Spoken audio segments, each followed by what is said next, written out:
You're listening to Women's Media Center Live with Robin Morgan.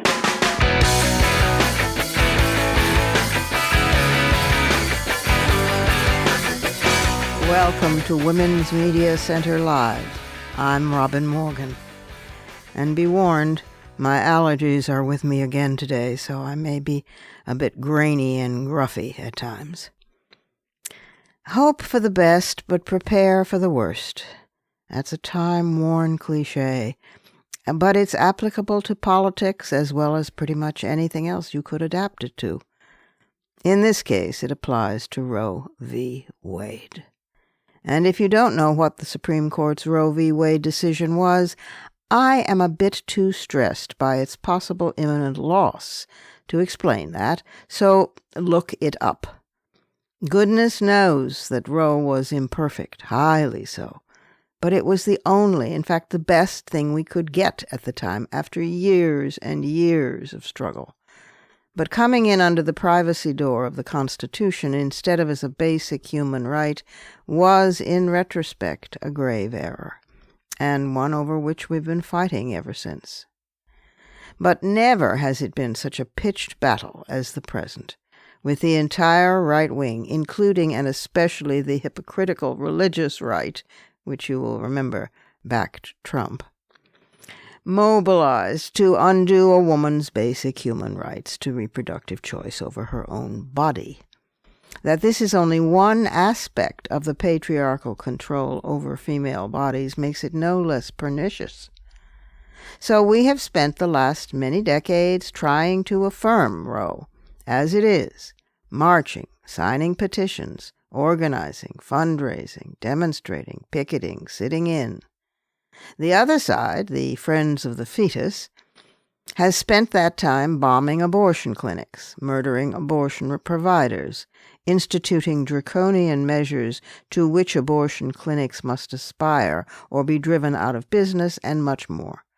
Finally, climaxing in the Texas bounty hunter law, which awards cash payments to people who turn in women who seek to end unwanted pregnancies. This atrocious situation, combined with a Supreme Court bench that has a strong conservative majority, pretty much pledged to murder Roe outright, does not bode well for women's freedom. But wait. A journalist rides to the rescue, and she is our guest this week. Jessica Bruder, writing in The Atlantic, the cover story for May, explored the complex, stubborn, still here world of the abortion underground, and found it ready and willing to pick up the slack. We'll get to her and to her dynamite information in just a moment, but first, we need to go inside the headlines.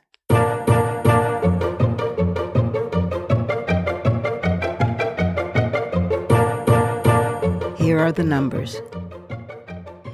If the U.S. Supreme Court overturns or guts Roe v. Wade, 26 states are certain or likely to ban abortion.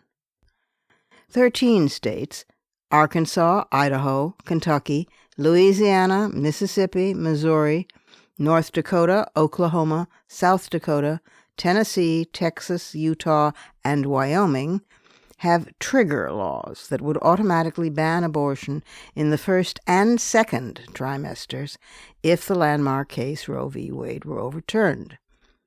An additional 4 states have political composition, history, and other indicators, such as recent actions to limit access to abortion, that show they are likely to ban abortion as soon as possible without federal protections in place. These are Florida. In 2021, the state legislature attempted to ban abortion at 20 weeks, and an effort to adopt a Texas-style 6-week ban was publicized. In April 2022, a 15-week abortion ban was enacted that is scheduled to go into effect in July. 2. Indiana. In the past decade, the legislature has enacted 55 abortion restrictions and bans, paving the way for a more comprehensive ban. 3. Montana.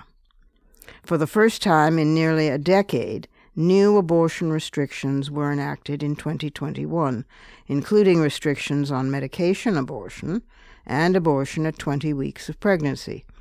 These restrictions currently cannot be enforced due to a court order. And 4, Nebraska.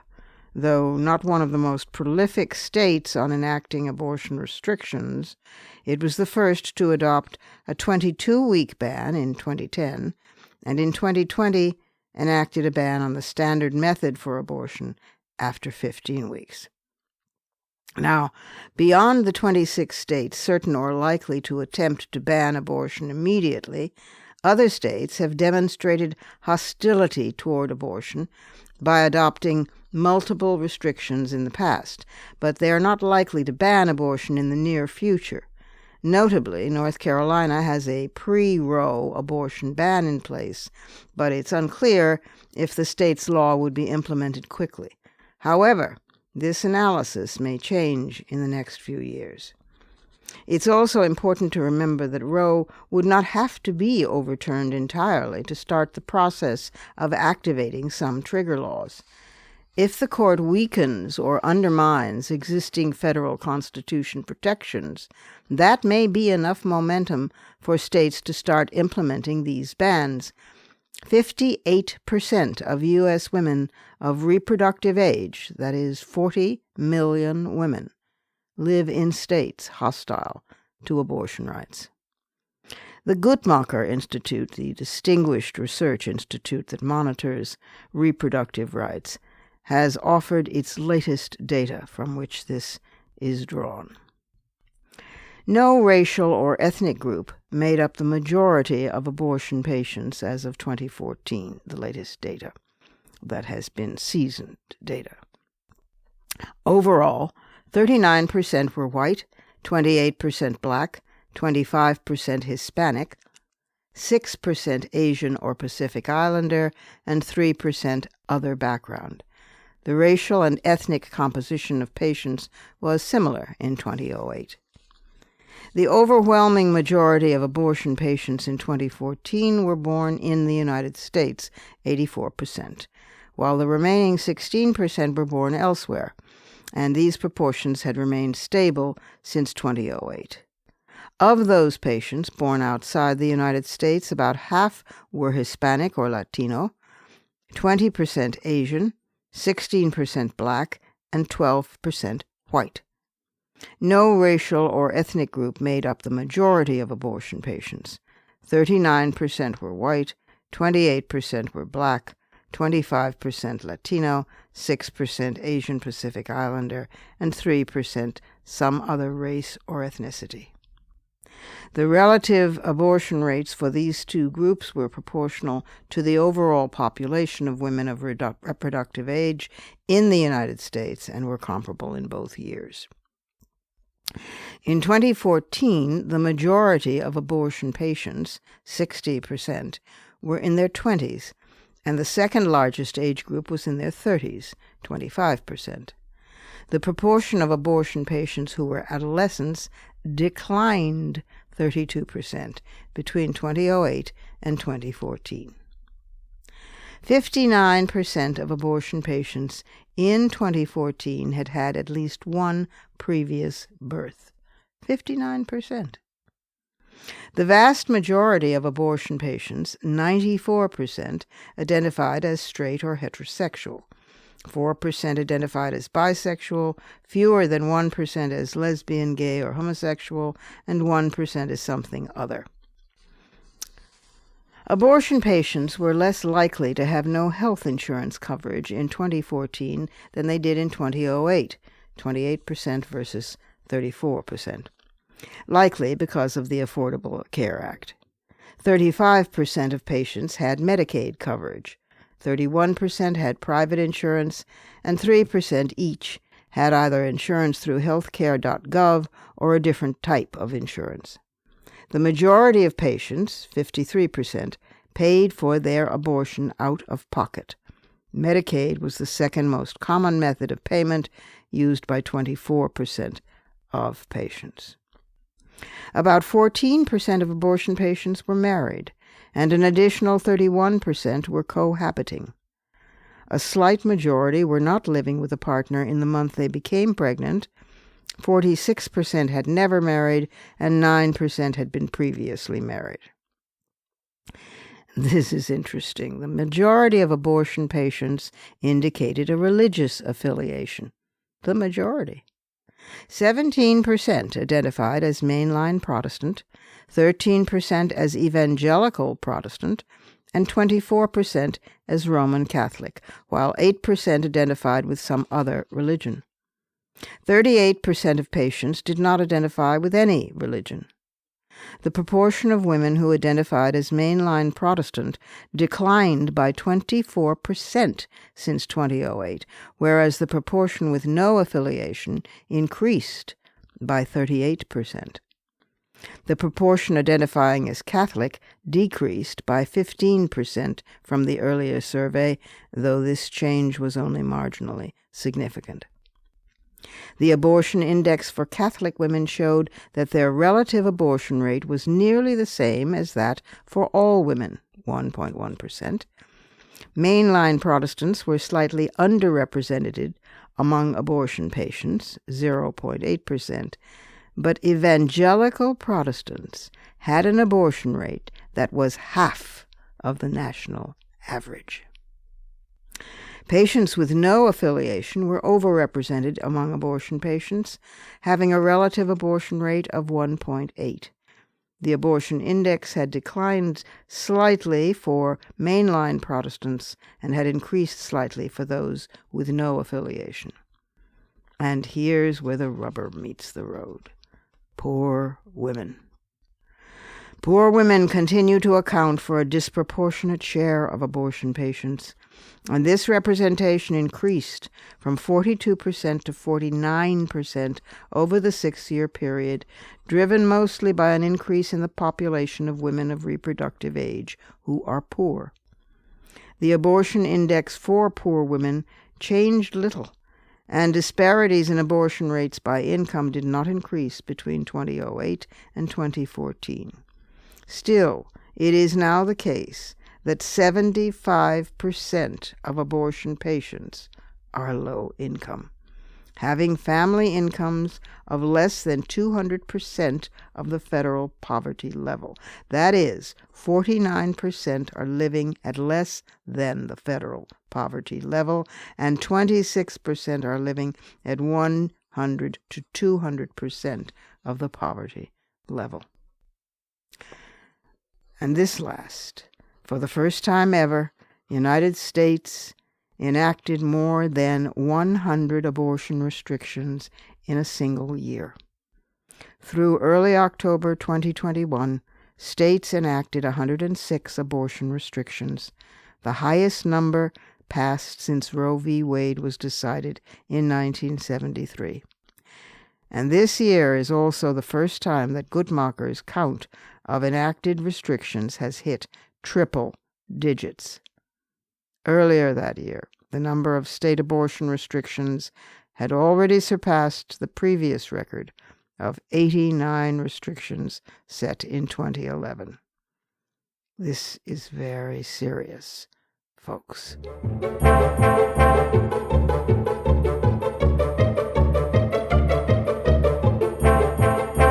It's time for our first break, but I'll be back directly with my guest for the conversation, and an information-packed conversation it is. So you might want to have a pencil ready. Coming right up.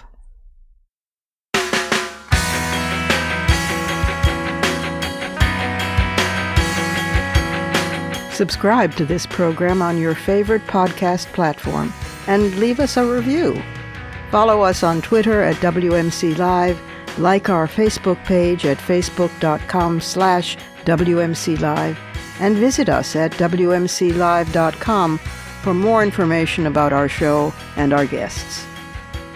You're listening to Women's Media Center Live with Robin Morgan.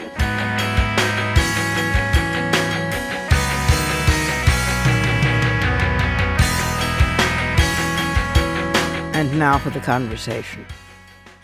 For her New York Times best-selling book, Nomadland, Jessica Bruder spent months living in a camper van, documenting itinerant Americans who gave up traditional housing and hit the road full-time, enabling them to travel from job to job and carve out just a place for them in the precarious economy.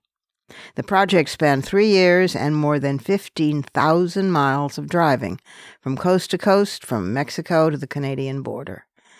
Nomadland won numerous awards, including being a finalist for the Lucas Prize and the Helen Bernstein Book Award.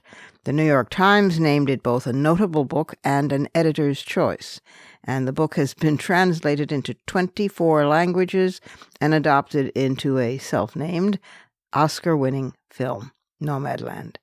She's also the author of Burning Book, and with co-author Dale Maharaj, Snowden's Box, Trust in the Age of Surveillance. Jessica's been an adjunct professor at Columbia Journalism School and a contributor to the New York Times for more than a decade, and has written cover features for The Atlantic, Audubon, New York, Wired, and Harper's magazines.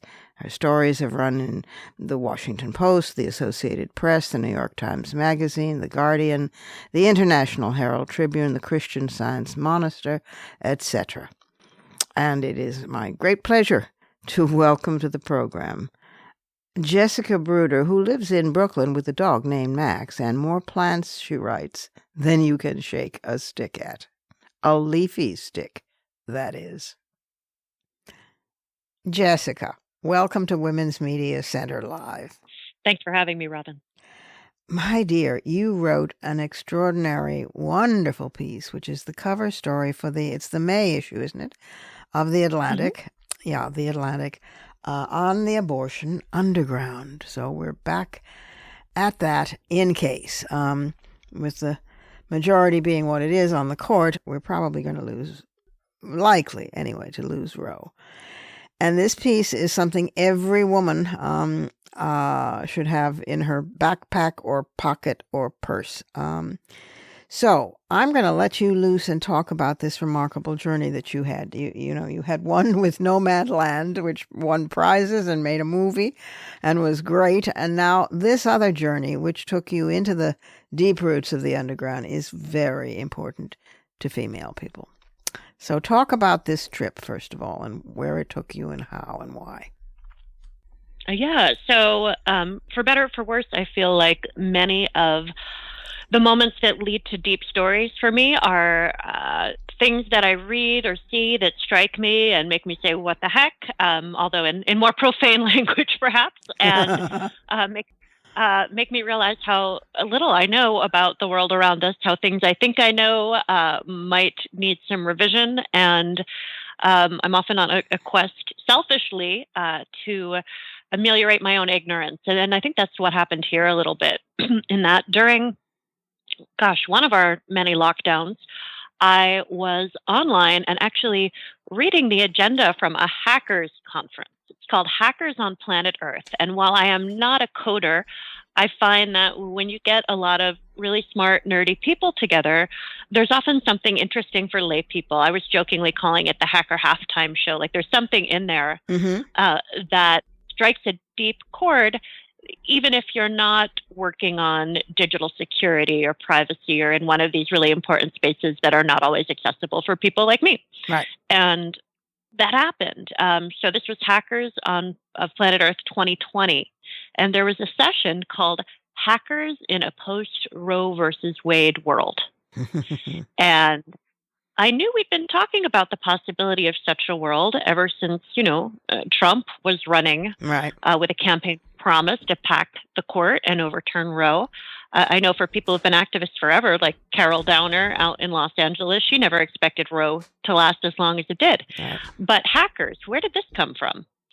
So I started listening, and the speaker, Maggie Mayhem, she calls herself, did an incredible deep dive on stuff that, Robin, I'm sure is not new to you, but was embarrassingly somewhat new to me. And some of it involved pre-Roe activism. Now, I'd heard of the Jane Collective, for example, but I hadn't heard of some activists on the West Coast who had been shadowing illegal abortion clinics Right. and finding ways to help women do safer abortions at home than much of what was available illegally. Right. And gosh, it had to be around 1971, 2 years before Roe. That's right.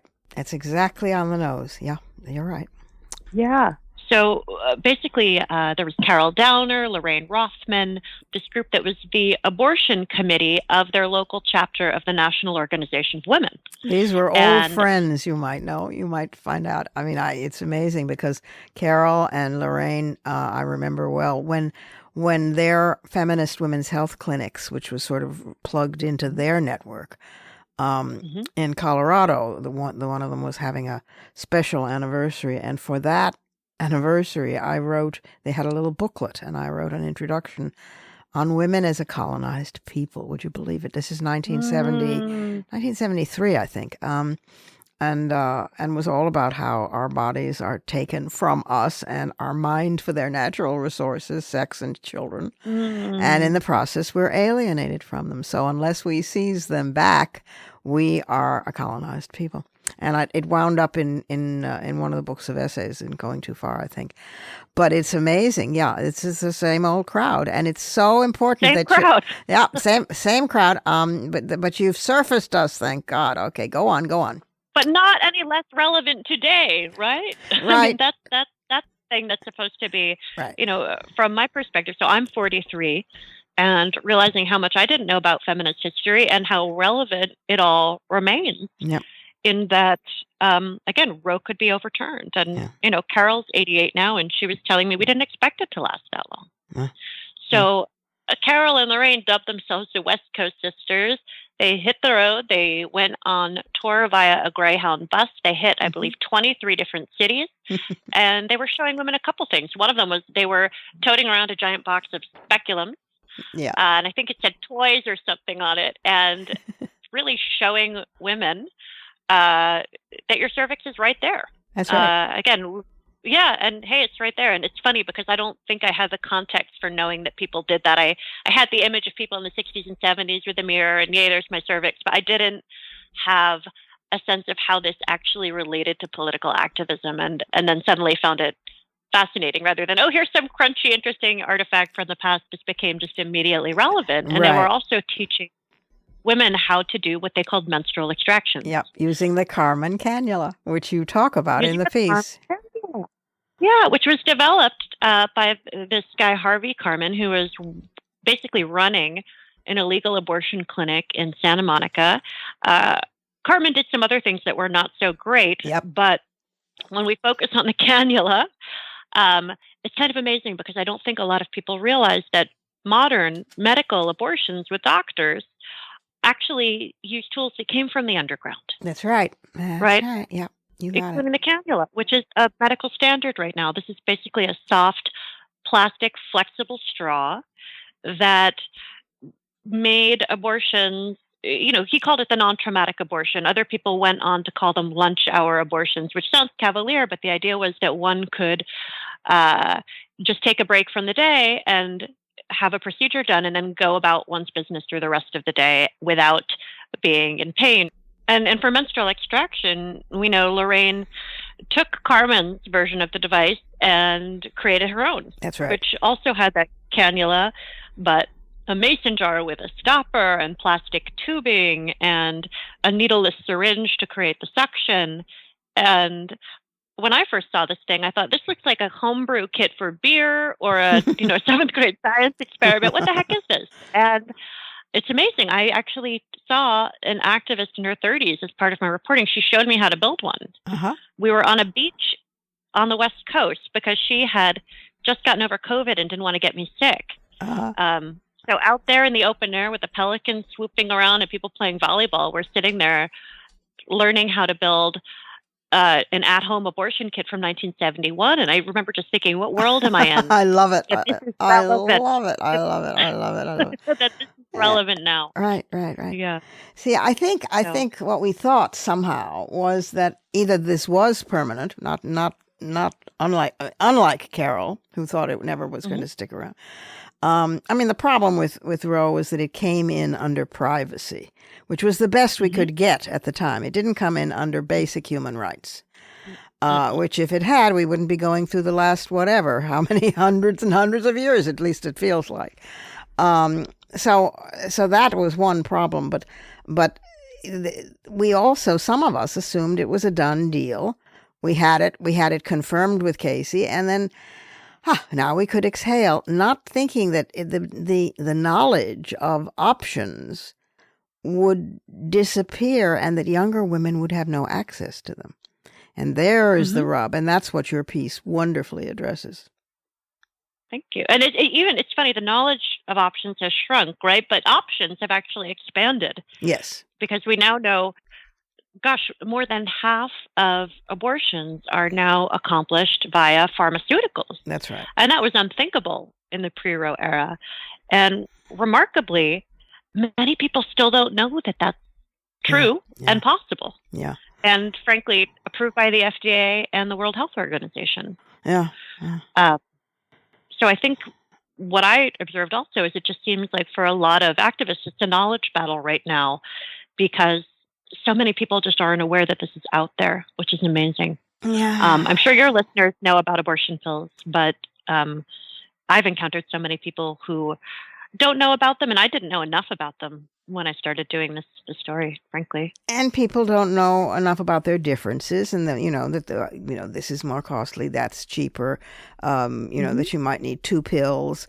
The all of the wonderful effort by, for example, women on waves or women on wires and to do this without having to go into a doctor's office. So the exorbitant cost for poor women, who are always the ones who suffer in this situation, is exorbitant. They have to travel, in many cases, out of state. That means a hotel. They have to have babysitters for their kids.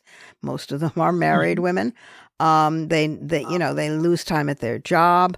They have to pay hotels. They have to pay travel. They have to pay food, and they have to pay for the procedure. This is out of reach for a great many, if not most, women in this country. And the other side knows it. They know damn well if they just make it less and less and less accessible. I think it's something like, what is it? You will know. It'll be on the tip of your brain. Is it 90% of counties lack a provider? More than 90% of counties lack a clinic. More than.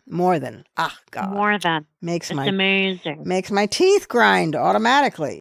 Now, this is another reason why self-managed abortion, which is a concept, frankly, I didn't really know much about at all. Growing up, I basically thought it was either, when Casey happened in the 90s, I would have been in my teens, and we were taught growing up that it was either the coat hanger, which was this disastrous back alley affair, or the clinic, and that there was no way to even really bridge that gulf. Again, I didn't know about the work that Carol and the Janes were doing at that time, but it's amazing that more and more people are actually dealing with abortion at home. Even if you get abortion pills by prescription from a doctor, you're having the abortion at home. That's right. And there's a whole infrastructure that's sprung up to support that. There is a group called If, When, How. This is a legal nonprofit dedicated to the legal defense of people who are self-managing abortions. There's the miscarriage, the M&A hotline. Basically, people can call to, if they need more information or support to help self-manage a miscarriage or abortion. There's a hotline with people standing by. And all this stuff is readily available, but if people don't know that they should look for it, they won't. That's right. I don't know if you know about Plan C pills, but there is now a website. Tell about that it.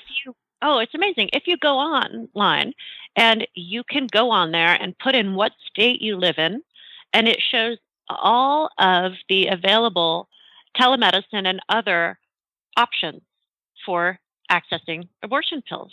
And this is even in states like Texas, where, frankly, it's a felony now. Yeah, I know.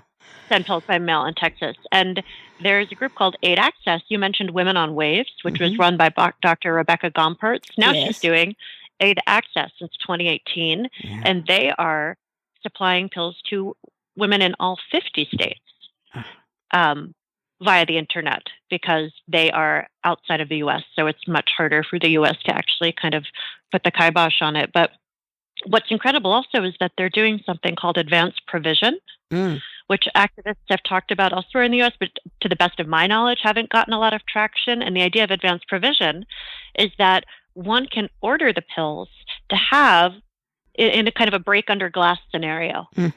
So even as a non-pregnant person, when I was working on the Atlantic story, I was able to go online and order the pills as something that perhaps I would need to use in the future. And I was able to get that prescription from overseas and have them sent to me. This is so civilized. It's so sane. It's so medically healthy. Not to speak of psychologically healthy. I mean, it talk about empowering. I mean, talk about putting tools in women's hands for them to use properly. It's amazing. It's just, it's what we always dreamed of, actually. And in a sort of supportive circle, there are douyas and there are midwives and there are nurse practitioners, and so that the circles widen out. I wish there were one central place. Maybe the one that you just mentioned isn't, in which case you should say its name again, where there were one central place that women could go to and spread the news to other women to go to, and here you will find what you need. When it comes to medication, abortion, the pharmaceuticals, plancpills.org is the best I've seen. We know what Plan B is. That's the morning after pill. This is Plan C. Gotcha. For mornings after the morning after. And the website is plancpills.org. Great. And it is a hub. They are not, selling pills themselves, but based on, it's very smart because everything, again, is already up to the states, even though Roe is still allegedly intact. Yeah. We know things are so different depending on where you are because of all these restrictions, more than 1,300 approved in states since Roe was decided. I think it's 4 more states just in the last week alone, something like that. I can barely track it. Yeah, 13 states have trigger bans now. We know that an estimated, 26 states are predicted to ban abortion if Roe goes down. Just what happened in Texas with SB 8. I don't know if you knew this, but 1 in 10 women of reproductive age in the U.S. live in Texas, which is why that was such a dress rehearsal for the end of Roe. The crazy shockwave it sent through the country in terms of bottlenecks for abortions in neighboring states. Yeah. Even in Washington State and Maryland, they saw an uptick in Texas patients. So now imagine that, except instead of Texas, it's 26 states. And now Mississippi will come in and close the deal on Roe. So it looks like. It's I'm of 2 minds about this. I mean, well, I'm of 3 minds, and one mind is run, do not walk, and get a copy of The Atlantic with this wonderful piece in it by Jessica Bruder. You want to clutch it to your bosom and go nowhere without it, and you want to make copies and give it to other women, and maybe even stand on street corners and hand it out, a leaflet with it. I don't know, and because she is making buried knowledge available to women now, women of reproductive age right now. So that's basically one thing. But the other, the being of 2 minds is, on the one hand, I find obviously the attacks on Roe and the diminution of clinics deeply depressing and outrageous. And there's another side of me that is, first of all, an eternal optimist, or I wouldn't be a feminist, but is actually, look, the world would not end, I dare say this, do not write me 7,000 letters and texts and attack me on Facebook, but if Roe were to go down, because, I haven't finished my sentence yet, because, first of all, I think we could get something better that didn't come in under privacy, but came in as an unassailable human right. But also, we have these other options now. And if it moves more into women's individual hands, what's so wrong with that? As your piece very beautifully proves. So I think that there's a self-empowering lap yet to be run on this that we haven't looked at yet because we've been so busy being depressed about the possible loss of Roe. Do you think that, or am I crazy? Well, the loss of Roe, I think, would be devastating to a lot of people, particularly those who are less able to take matters into their own hands. Of However, course. and I'll tell you, it's funny, I've only seen the through line looking backwards, but for me, it's the same damn thing I saw with Nomadland, in that there are situations that nobody should have to deal with. Just the gross economic inequality and ageism in our culture, for example. However, facing those things, it brings out amazing, amazing traits in people. George Orwell told us Yes, that he did. while no one would wish adversity on anybody, it is adversity that brings out the things we most appreciate in the human spirit: creativity, resilience, loyalty, just all these incredible just functions of humanity that rise up to meet the occasion. So that's how I feel about it. While one would often will the occasion on no one, it is heartening and inspiring to see how people act in resistance together. Yeah. Because, I mean, and a great many women will be in extraordinary pain and loss because of the loss of Roe. I mean, I think it was in Arkansas that a woman, what is her name, was Patel. I remember. Purvi Patel. Purvi Patel, there you go. She was convicted of feticide. And feticide, believe it, and given a 20-year sentence. And eventually, of course, it was overturned. But she had already served 3 years in prison. So how many women are going to go through that kind of crap before the country realizes this and takes it on board as a human right? In the meanwhile, or maybe just forever, whatever. Look at Lizelle Herrera in Texas. Yeah, exactly. Who was just arrested and charged with murder. Yeah. We don't even really know what happened there, but local authorities claimed she was involved with a self-induced abortion. And whatever she did or didn't do turns out to have not even been illegal in Texas, where the restrictions are so tight. So we know that even in a moment like this, especially, overzealous prosecutors getting creative can jump on stuff. And that in some places, doctors feel that they have to report things that it's really not up to them to report. So, I mean, what a chilling climate. Yeah. Again, this woman was not even charged formally. She was released. It was not in any way construable as a crime. But here we are speaking her name, right? Do you know what I mean? She's been put in the spotlight. She said, the trauma of just dealing with the publicity on top of everything else, and she didn't do anything illegal. I know. It's outrageous. It is absolutely outrageous. I think somehow when the fight over the body gets solved, whether it's surrogacy, commercial surrogacy, whether it's prostituted women, and certainly it's abortion, when that is the final tower to have to fall, because sooner or later it comes down to that, and to male patriarchal possession of women's bodies.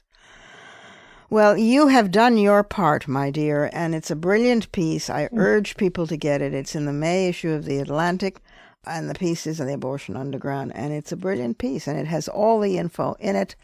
And read it, and do not weep, but get angry, because that's what we need. I'm so grateful to you, Jessica, for doing this. Oh, such an honor. Oh. Such an honor to be here speaking with you, Robin. So thank you. Thank you.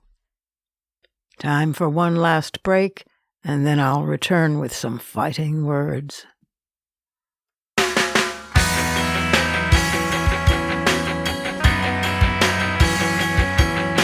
The Women's Media Center, founded in 2005 by Jane Fonda, Gloria Steinem, and myself, is a progressive, nonpartisan, nonprofit organization working to make women visible and powerful in media.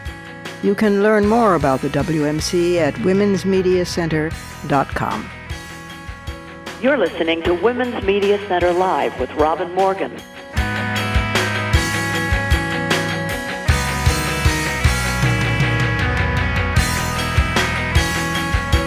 The woman decides. Those are fighting words.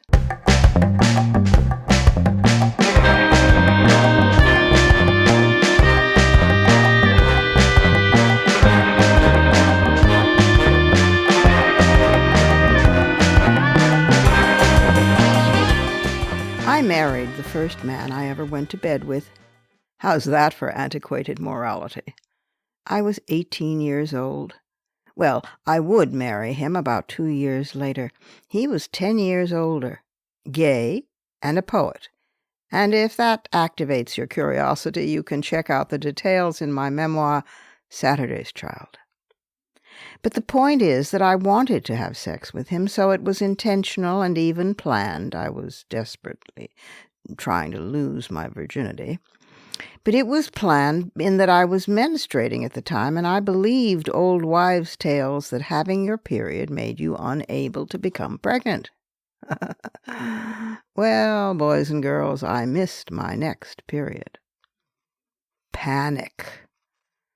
I lived with my mother at the time, and I knew that she would not be, to say the least, amused. Wild, operatic level, screaming fights doubtless lay in my future. My father was long gone, and I was in terror of becoming a single-parent household myself, mirroring my own childhood. Furthermore, I desperately wanted to become a writer.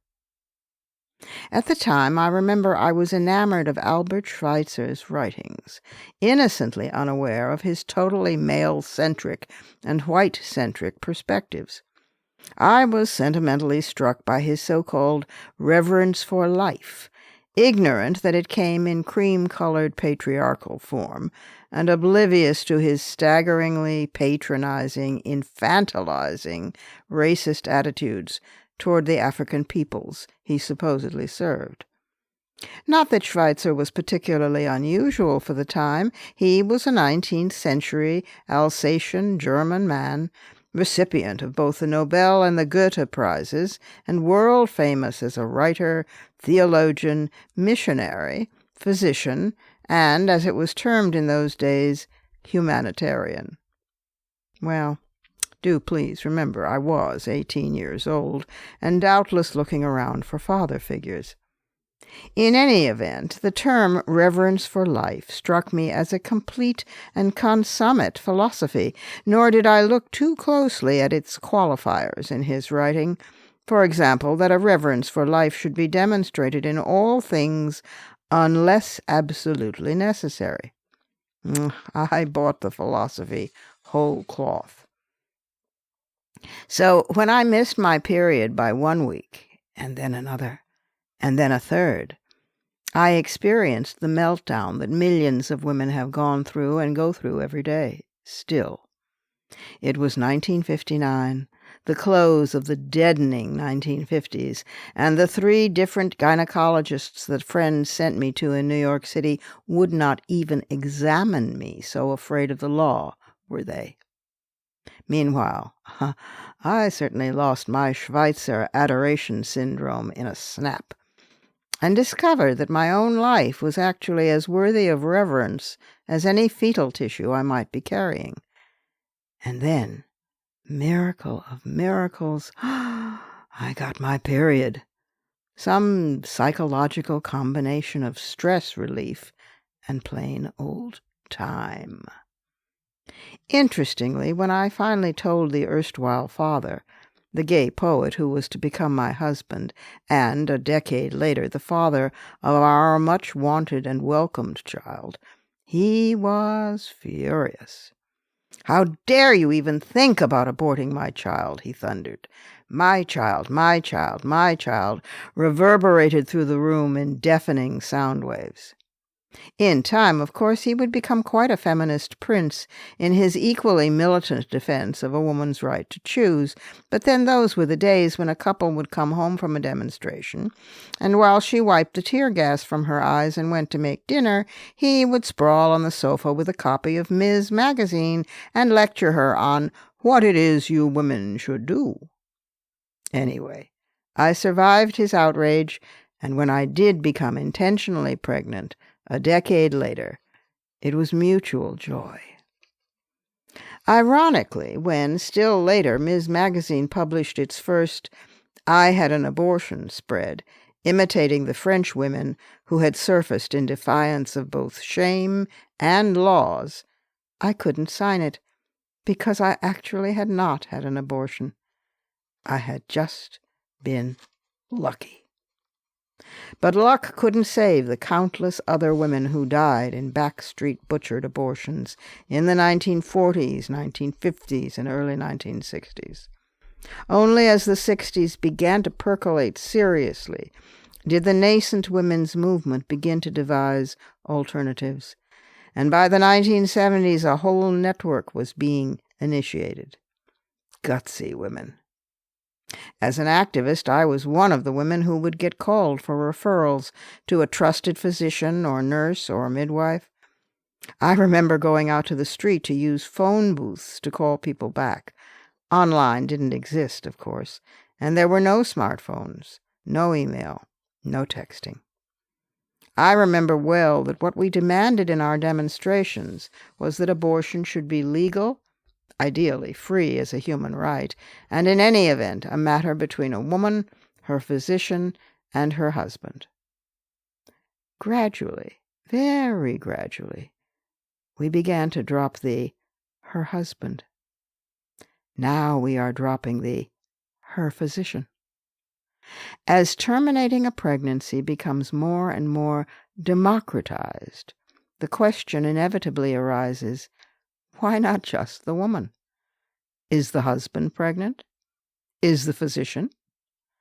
The body snatchers, otherwise known as the right wing, including the rabid religious right, whose women get more abortions than any other religious group, by the way, well, the body snatchers can bellow and foam at the mouth, but medical, pharmaceutical pregnancy terminations already comprise more than half of all procedures. The technology and its related options have already outstripped and won the day. We must fight to keep Roe, of course, and if it does go down, to reinstate it even more strongly and on more sure grounds, of course. But as long as there are women, there will be terminations of unwanted fetal tissue, one way or the other. The difference is that far fewer women, and eventually none, will die. But that depends on how many women can get this information. Too many lack it. Meanwhile, the reverence for life is back where it belongs, with a sentient, fully human woman, for this time at least. Not her doctor, not her husband, not her lover, not any man, just her body. Trust the woman. The woman decides. Those are my fighting words. Add yours on Twitter, and remember to tag us at WMC Live and use the hashtag Fighting Words.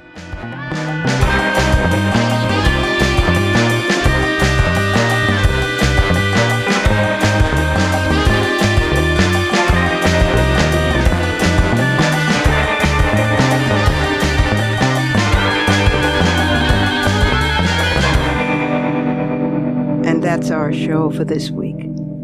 You can follow me on Twitter, Facebook, and now Instagram at The Robin Morgan, and you can check out my blog at robinmorgan.net and find my latest book of poems, Dark Matter, and my brand new novel, Parallax, wherever books are sold. Opinions expressed on this program do not necessarily represent the Women's Media Center. Here's the family for Women's Media Center Live. Executive producer as well as founding and sustaining sponsor Regina K. Scully, WMC president and co-executive producer of this program Julie Burton. I'm Robin Morgan, your producer and host. Thank you for being with us. Join us again next time on Women's Media Center Live.